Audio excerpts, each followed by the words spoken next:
નમસ્તે, મારું નામ શહેનાઝ ખાન છે। હું વડોદરા કોર્પોરેશન આંગણવાડી વર્કર છું। અમે લોકો 5 તારીખથી અમારી પગાર વધારાની માંગ સરકાર સામે રાખી છે। અલગ અલગ ગતિવિધિઓ અમે લોકો કરીએ છીએ, પણ સરકાર અમારા તરફ બિલકુલ ધ્યાન નથી આપતી। છેલ્લા 2022ની અંદર અમારો પગાર વધારો થયો હતો, ત્યાર પછી અમારો કોઈપણ જાતનો પગાર વધારો સરકારે જાહેર કર્યો નથી। સરકારે અમારા યુનિફોર્મ તો ફટાફટ આ વખતે બદલી દીધા, પણ સરકારને અમારો પગાર બદલવાનો યાદ નથી આવ્યો। 2022નો જે બજેટ હતું, 2022માં જે ચીજ વસ્તુઓના ભાવ હતા એ અને 2026માં જે ભાવ હતા એની અંદર કેટલો બધો ફરક આવી ગયો છે। ત્યારે પણ અમે 10,000માં અમારું ગુજરાન ચલાવતા હતા, આજે પણ અમે 10,000માં અમારું ગુજરાન ચલાવીએ છીએ। તો સરકાર એના પર બિલકુલ ધ્યાન આપતી નથી। અમે લોકો સરકાર સામે કહીને રજૂઆત કરીને થાકી ગયા છે। દિવસે દિવસે કામનું ભારણ વધતું જાય છે, પણ અમારા પગારમાં સહેજ પણ એ લોકો વધારો કરતા નથી, સહેજ પણ ધ્યાન આપતા નથી।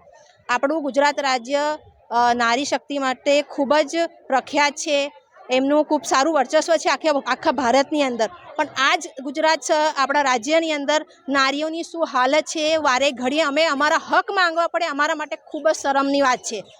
2022માં પણ અમે આંદોલન કર્યું હતું, ત્યારે અમારો પગાર વધારો થયો હતો। થાકી ગયા અમે રાહ જોઈને કે અમારા પગાર વધારીને એ લોકો જાહેરાત કરે, પણ આજ દિવસ સુધી આંદોલન કરવા છતાં પણ, વારે ઘડીએ રજૂઆત કરવા છતાં પણ એ લોકો અમારા પગાર વધારા પર બિલકુલ ધ્યાન આપતા નથી। અને કામ તો વધાર્યા જ કરે છે, પણ એ લોકો એ નથી વિચારતા કે આ લોકો બહેનો ઘર કેવી રીતે ચલાવે છે।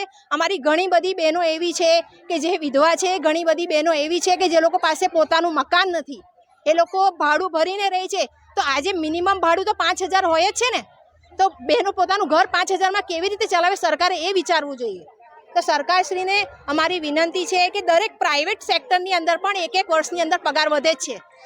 તો 2022થી 2026 સુધી અમારા પગારમાં એક પણ રૂપિયાનો વધારો થયો નથી।